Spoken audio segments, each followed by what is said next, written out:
हिंदी में यूपीएससी की तैयारी से संबंधित प्रोग्राम्स को देखने के लिए सब्सक्राइब करें स्टडी IQ IAS हिंदी। नमस्कार दोस्तों, स्टडी IQ IAS हिंदी में आप सभी लोगों का बहुत बहुत स्वागत है। मेरा नाम है मनीष श्रीवास्तव। तस्वीर जो आपको यहाँ पर नजर आ रही है उसमें एक तरफ एलॉन मस्क आपको नजर आ रहे हैं और एक सिंबल नजर आ रहा है जिसको एक्स कहा जाता है।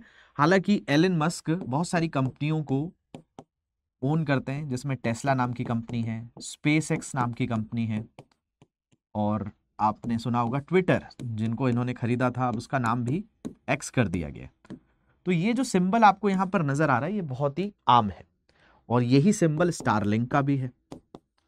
स्टारलिंक एक तरीके से एक सैटेलाइट इंटरनेट सर्विस है।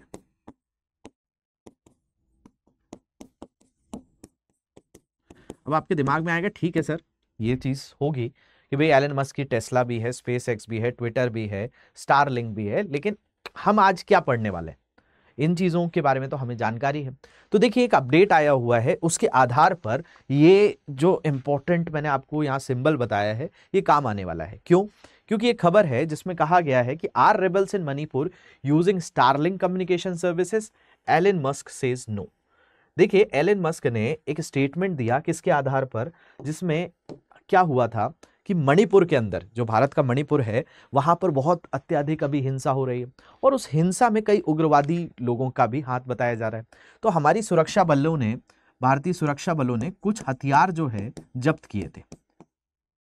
उस सुरक्षा बलों के हथियारों में जो जब्त किया गया था उसमें एक उपकरण मिला था, जिस उपकरण पर इस एक्स का मार्क था। ये जो मैंने अभी आपको यहां पर दिखाया, तो इस पर जो है ये माना जा रहा था क्या स्टारलिंक से उनको कुछ सेवाएं मिल रही थी। तो आपके दिमाग में आए स्टारलिंक क्या सेवाएं देता है, तो आज के सेशन में इसी चीज को हम डिकोड करने वाले हैं। तो बहुत सारी चीजें आपको ये तरीके से पता चलेगी। ये आपका जीएस पेपर 3 से जुड़ा हुआ ये आर्टिकल है, क्योंकि इसमें हम थोड़ी चर्चा जो करेंगे वो विज्ञान प्रौद्योगिकी की भी करेंगे, क्योंकि इसमें इंटरनेट की भी बात आ गई है, तो संचार प्रौद्योगिकी की भी थोड़ी सी चर्चा हो जाएगी। साथ साथ ये सुरक्षा से जुड़ा हुआ मामला है, सिक्योरिटी से जुड़ा हुआ मामला है, जो भी आपके जीएस पेपर 3 में पढ़ा जाता है, और ये मणिपुर से जुड़ा हुआ मामला है। तो इसको देखते हैं कि क्या है। तो सेशन को आखिरी तक जरूर देखिएगा, इसको अच्छे से हम लोग समझेंगे।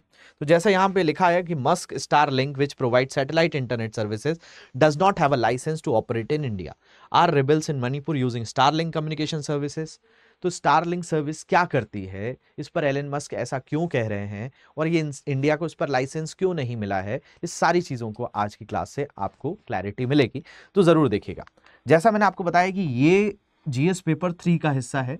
ऐसी आप जीएस के अलग अलग पेपर्स को प्रिपेयर करना चाहते हैं, जीएस पेपर 1, 2, 3, 4, निबंध का पेपर, चाहे वो सी सैट का पेपर हो, चाहे आपके प्रीलिम्स में करंट अफेयर्स की बात है, या मेंस के अंतर्गत जितने भी आपके सब्जेक्ट्स हैं, उन सारी चीज़ों को अगर आप अच्छे से प्रिपेयर करना चाहते हैं, तो हमारे 2026 को अटेम्प्ट देने वाले स्टूडेंट, 2027 को अटेम्प्ट देने वाले स्टूडेंट्स के लिए P2I फाउंडेशन बैच आया हुआ है, जो कि प्रीलिम्स से इंटरव्यू तक की आपकी प्रिपरेशन को बेहतर करवाता है। इसमें आपको success in prelims programme, mains residential programme, मुख्य आवासीय कार्यक्रम जिसमें दिल्ली आकर पढ़ाई करने का मौका free of cost, interview guidance programme, 1-to-1 mentorship आपको मिलती है। इस कोड का यूज़ करके, मनीष लाइव यूज़ करके आप इन बैचेस में एनरोल करके इन सेम फीस में एनरोल कर पाएंगे, जो एकदम मिनिमम फीस है जब आप कोड लगाएंगे ऐप या वेबसाइट पर। 17 तारीख से ये बैच शुरू हुआ है, इसमें अभी भी आप एडमिशन ले सकते हैं। सुबह 8 बजे से इसकी क्लासेस स्टार्ट है। दूसरा अपडेट आप लोगों के लिए, जो स्टूडेंट 2025 में पेपर देने वाले हैं उनके लिए हमारा खास प्रोग्राम है SIP प्रोग्राम। इसमें आप एनरोल हो सकते हैं 5,999 की मात्र फीस में। आपको 250 से 300 घंटे की क्लासेस इसमें मिलेंगी सी सैट की क्लासेस के साथ, और इसमें आपको टेस्ट सीरीज भी इजीली मिल जाएगी। तो इसको भी आप एनरोल कर सकते हैं। 20 दिसंबर से सुबह 8 बजे क्लासेस शुरू होंगी। कोई भी तरह का आपको संशय है, डाउट है, तो इस प्लेटफॉर्म का यूज़ करिए। मनीष श्रीवास्तव GS, ये मेरी इंस्टाग्राम ID है, यहाँ पर आप आकर जुड़ सकते हैं। M27 श्रीवास्तव मेरा टेलीग्राम ग्रुप है, इस पर जुड़कर आपको लेक्चर की PDF इजीली मिल जाएगी। चलिए शुरुआत करते हैं। हम जो बात कर रहे हैं वो किस क्षेत्र की बात कर रहे हैं? मणिपुर की बात कर रहे हैं। ये जो क्षेत्र आपको नजर आ रहा है ये मणिपुर है। इस मणिपुर में बहुत समय से हिंसा हो रही है। अब मणिपुर की हिंसा में ये बड़ी भूमिका जो बताई जाती है कि मणिपुर का भूगोल कैसा है, मणिपुर कहाँ पर आता है। तो आप मणिपुर के नीचे की तरफ देखेंगे तो यहाँ पर मिजोरम है, इस तरफ म्यांमार की सीमा आ जाती है, इसके उत्तर में नागालैंड है, और इस तरफ ये एक राज्य आपको नजर आ रहा है जिसका नाम है असम। ये असम जो है एक ऐसा राज्य है जो उत्तर पूर्व के कई राज्यों के साथ सीमा साझा करता है। असम को आप देखेंगे तो असम के ऊपर यहाँ पर अरुणाचल प्रदेश है, तो अरुणाचल प्रदेश के साथ भी ये सीमा साझा करता है। इस तरफ नीचे की तरफ आप देखेंगे तो यहाँ पर मेघालय आ जाता है, ठीक है, यहाँ पर मेघालय है, तो मेघालय के साथ भी असम सीमा साझा करता है। ये वाला जो क्षेत्र है ये मेघालय का है, तो मेघालय के साथ भी सीमा साझा हो रही है। और यहाँ पर त्रिपुरा है, तो त्रिपुरा के साथ भी ये सीमा साझा करता है। मिजोरम के साथ भी असम की सीमा साझा होती है, और मणिपुर के साथ भी होती है, साथ साथ नागालैंड के साथ भी होती है। तो यही तो पूरे के पूरे राज्य हैं जो कि उत्तर पूर्व के राज्य हैं, या सेवन सिस्टर स्टेट्स कहा जाता है। तो असम ऐसा राज्य है जो सबके साथ सीमा साझा करता है। लेकिन अभी बात हो रही है किसकी? मणिपुर की। तो मणिपुर की सीमाएं किसके साथ साझा होती हैं, पहले ये देख लेते हैं, फिर मणिपुर में क्या हुआ है उसके बारे में मैं आपको बताता हूँ। तो मणिपुर के उत्तर में आप जाएंगे तो आपको नागालैंड मिल जाएगा, और दक्षिण में जाएंगे तो आपको मिजोरम मिलेगा, और पूर्व में जाएंगे तो म्यांमार मिलेगा, और इस तरफ पश्चिम में जाएंगे तो असम मिल जाएगा। तो इस तरीके से मणिपुर घिरा हुआ है। अब मणिपुर की जो सीमा है वो अंतर्राष्ट्रीय सीमाओं पर भी आ जाती है, क्योंकि यहाँ पर म्यांमार की सीमा है। तो यहाँ पर क्या हो रहा है कि लगातार आप देख रहे हैं कि यहाँ पर हिंसा हो रही है। हिंसा होने में एक बहुत बड़ी भूमिका यहाँ के आंतरिक मतभेद हैं, जिसमें यहाँ पर 3 तरह की लोग मिलते हैं, जिसमें एक समुदाय है जिसका नाम है मेतई समुदाय, दूसरा समुदाय है जिसका नाम है नगा, और तीसरा है कुकी। तो नगा और कुकी जो समुदाय हैं, इनको अनुसूचित जनजाति का दर्जा मिला हुआ है, एसटी का दर्जा मिला हुआ है। हाल ही में मेतई को भी एसटी के दर्जे पर जब घोषणा हुई तो इनका कहना था कि हमारा हक छिन जाएगा। इसको लेकर काफी समय से यहाँ विवाद चल रहा था। अब भारत सरकार ने यहाँ पर हिंसा को दबाने के लिए armed forces special protection and AFSPA का भी प्रयोग किया, लेकिन हमारी सुरक्षा बलों को यहाँ पर मिला कि कई विदेशी ताकतें भी हैं जो यहाँ पर हिंसा भड़काने का प्रयास कर रही हैं। तो हमारे सुरक्षा बलों ने क्या किया, यहाँ पर कई तरह के ऑपरेशंस चलाए, और उनमें कई उग्रवादियों से हथियार जो उनके पास थे उनको जब्त किया, और उसमें एक इंस्ट्रूमेंट मिला जिसके कारण एलन मस्क की कंपनी स्टारलिंक चर्चा में आ गई। अब जो स्टारलिंक है, स्टारलिंक के बारे में अगर हम बात करें तो आप सारे लोग ध्यान से समझिएगा कि स्टारलिंक क्यों जानी जाती है। ये स्टारलिंक सैटेलाइट इंटरनेट देती है, सैटेलाइट इंटरनेट सुविधा देती है। आप सोचेंगे ये क्या होता है, तो उपग्रह से इंटरनेट, क्या हम अभी जो इंटरनेट चलाते हैं वो क्या उपग्रहों से नहीं मिल रहा है? तो देखो, सैटेलाइट इंटरनेट जो स्टारलिंक प्रोवाइड कर रही है वो एक ऐसा इंटरनेट है कि आपने देखा होगा कि कई बार जब आप इंटरनेट चलाते हो तो आपको कहीं ना कहीं से तो इंटरनेट की सुविधा चाहिए। जैसे एक आईएसपी होता है जिसको कहते हैं इंटरनेट सर्विस प्रोवाइडर। ये इंटरनेट सर्विस प्रोवाइडर जो है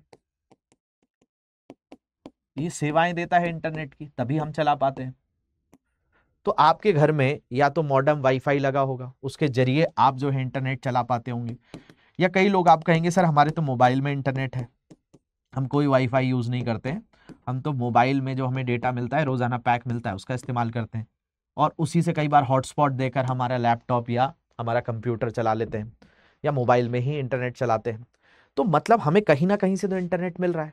तो ये तभी होता है कि जब आपके मोबाइल में किसी मोबाइल टावर के आप नजदीक होंगे या उससे आपको सिग्नल मिल रहे होंगे, तो तब आप इंटरनेट सेवाओं का प्रयोग कर पाते हैं, तब आपको इंटरनेट चलाने में कोई समस्या नहीं होती। लेकिन वही व्यक्ति जिसके मोबाइल में अभी इंटरनेट चल रहा है, वो एक ऐसे क्षेत्र में चले जाए, कोई जंगल क्षेत्र में चले जाए, कई बार आप देखते हो कि दूर दराज के क्षेत्रों में आपके मोबाइल में नेटवर्क नहीं आ रहा है, तो उस क्षेत्र में अगर मोबाइल नेटवर्क नहीं आ रहा है तो कैसे कोई इंटरनेट चलाएगा, क्योंकि वहां पर तो मोबाइल टावर ही नहीं है।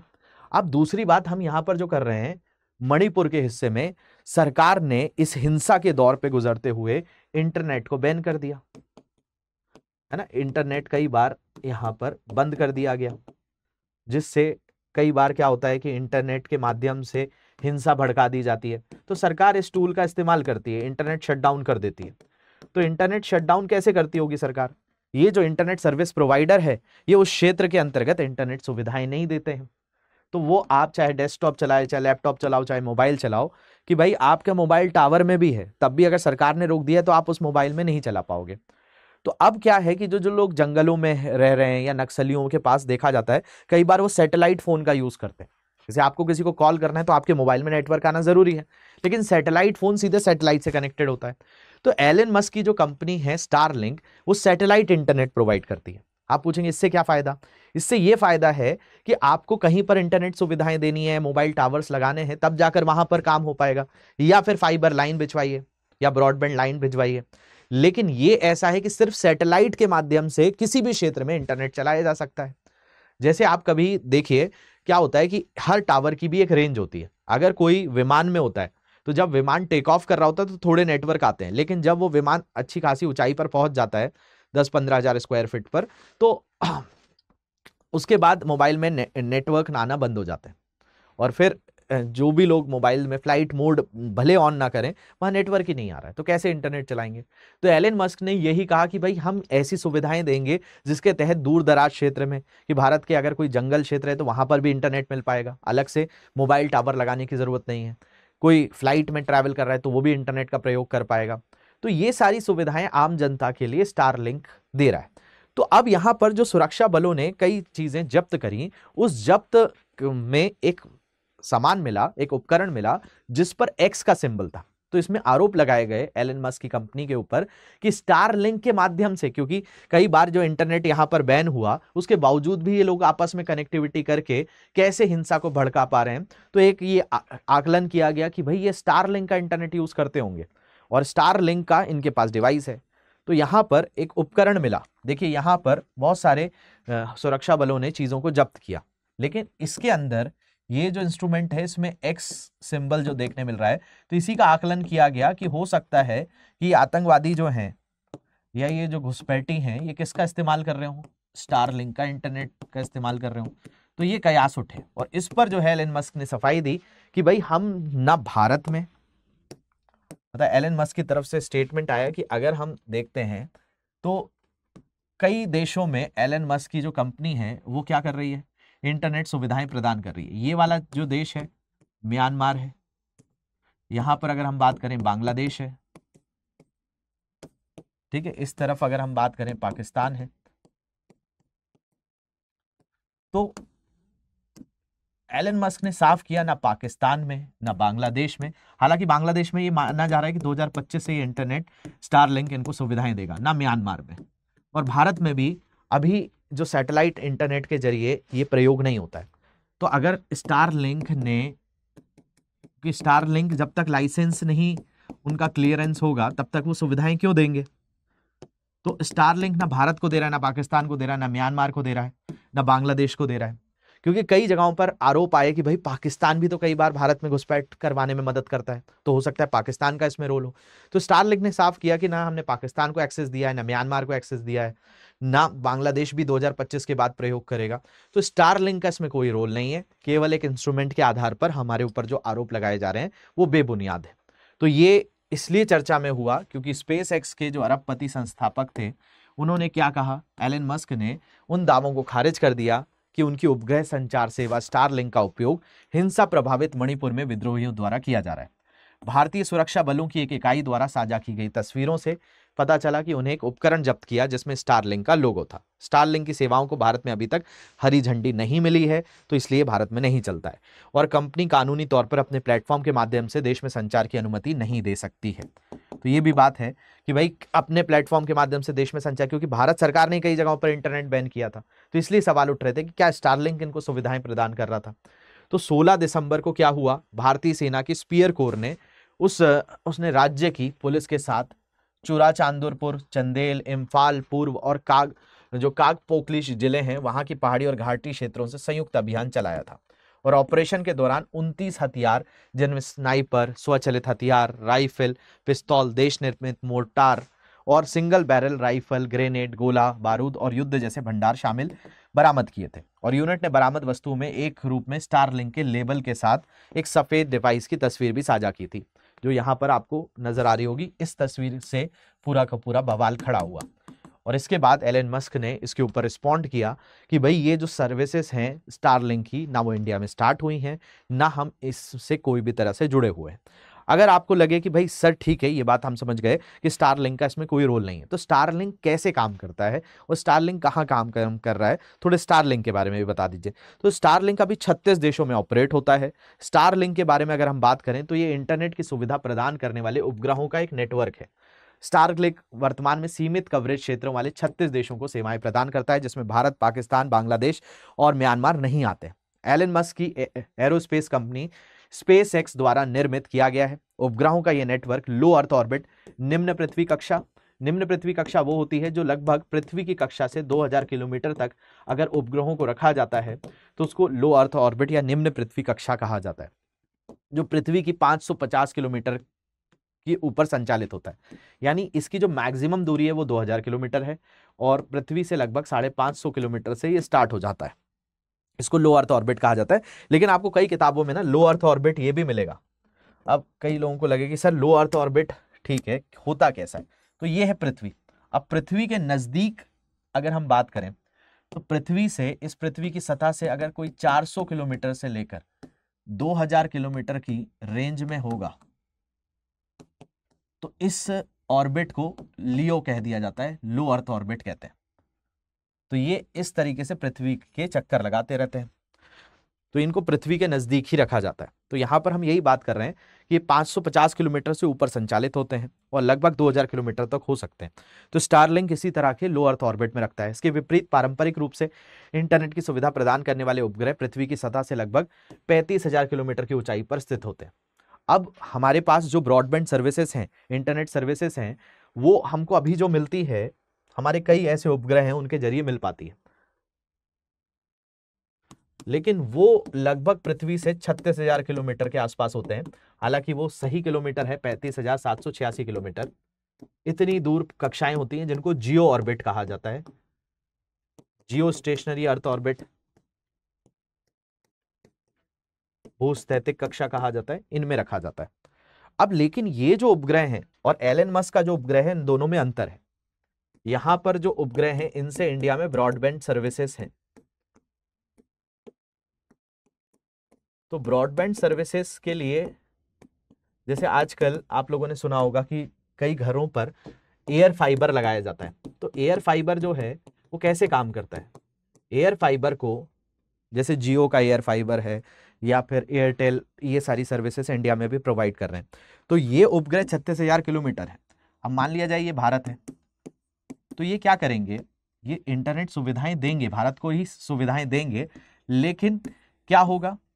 इनका एक बड़ा सा केंद्र होगा जहां पर इसके जरिए ये सुविधाएं आ रही होंगी और फिर इनका जो कंट्रोल सेंटर है वहां से फिर ये अलग अलग यूजर्स को इंटरनेट सुविधाएं देंगे। एलन मस्क का जो मॉडल है वो इससे पारंपरिक, ये ट्रेडिशनल मेथड है जिसके जरिए कई देशों में इंटरनेट सुविधाएं मिलती है, ब्रॉडबैंड सेवाएं मिलती हैं। लेकिन एलन मस्क का ये है कि स्टारलिंक का जो पूरा कवरेज है वो बेसिकली आम जनता के लिए ओपन हो जाएगा और ये पूरा का पूरा लो अर्थ ऑर्बिट से काम कर रहा है, तो पृथ्वी के काफी नजदीक है। और साथ साथ जो आम नागरिक आज की डेट में जैसे एयरप्लेन में कोई बैठता है वो नहीं ऑपरेट कर पाता है, या कई बार जो भारत में सर्विसेज दे रहे हैं, ब्रॉडबैंड सर्विसेज दे रहे हैं या फाइबर सर्विसेज दे रहे हैं, वो उन्हीं क्षेत्रों तक सीमित है जहां पर इनके कार्यालय हैं या कोई अर्बन एरिया है, शहरी क्षेत्रों तक ही ज्यादातर देखने मिलता है। कई बार लाइंस जो हैं ग्रामीण क्षेत्रों में नहीं है। तो उसके लिए ये एक तरीके से मॉडर्न सॉल्यूशन बनाया जा रहा है कि भाई इससे ग्रामीण क्षेत्र से लेकर जंगल के क्षेत्र या ऐसे दूर दराज के रिमोट एरियाज में भी आसानी से सर्विसेज मिल पाएगी। तो स्पेस एक्स का जो पहला स्टारलिंक मिशन था वो 24 मई 2019 को लॉन्च किया गया था। तो ये एडवांस है और जो हम पहले से इस्तेमाल करते आ रहे हैं वो पारंपरिक है, जिसमें 60 उपग्रह शामिल हैं। वर्तमान में इस मिशन के 800 से अधिक उपग्रह को लो अर्थ ऑर्बिट में संचालित हो रहे हैं, जिनका वजन 260 ग्राम है। आज पृथ्वी की परिक्रमा करने वाले 7,500 सक्रिय उपग्रहों में से आधे से अधिक स्टारलिंक उपग्रह हैं। तो स्टारलिंक ने एक अपना अलग से यहाँ पर दायरा बना रखा है और इसकी शुरुआत जो हुई है 24 मई 2019 से हुई है। तो ये एक तरीके से एक मॉडर्न तरह का इंटरनेट सर्विस प्रोवाइडर है जो पूरे ऑल ओवर वर्ल्ड में 36 देशों को अभी एलन मस्क की कंपनी स्टारलिंक प्रोवाइड करती है। माना जा रहा है आगे चलकर भारत को भी इससे सुविधाएं मिलेंगी। तो होप ये डिस्कशन आपको समझने आया होगा। हमारे 2026-27 के बैचेस के साथ जुड़ने के लिए मनीष लाइव कोड लगाना ना भूलें। इसकी क्लासेस स्टार्ट हो चुकी हैं सुबह 8 बजे से, अभी भी आप इसमें एनरोल कर सकते हैं। एसआईपी की क्लासेस बड़ी क्रूशियल हैं 2025 के स्टूडेंट के लिए, इसको भी जरूर एनरोल कर सकते हैं। 20 दिसंबर से सुबह 8 बजे क्लास शुरू हो जाएगी। मनीष लाइव कोड लगाना ना भूलें। कोई भी तरह की दिक्कत आती है मनीष श्रीवास्तव जीएस, ये मेरी इंस्टाग्राम आईडी, इस पर कॉन्टैक्ट कर सकते हैं। M27 श्रीवास्तव ये मेरा टेलीग्राम ग्रुप है। इस लेक्चर की PDF आपको वहीं से ईजिली मिल जाएगी। मिलता हूं मैं आपसे अगले सत्र में। सेशन आपको कैसा लगा है ये आप जरूर बताएंगे। Thank you very much for watching this. Have a great day.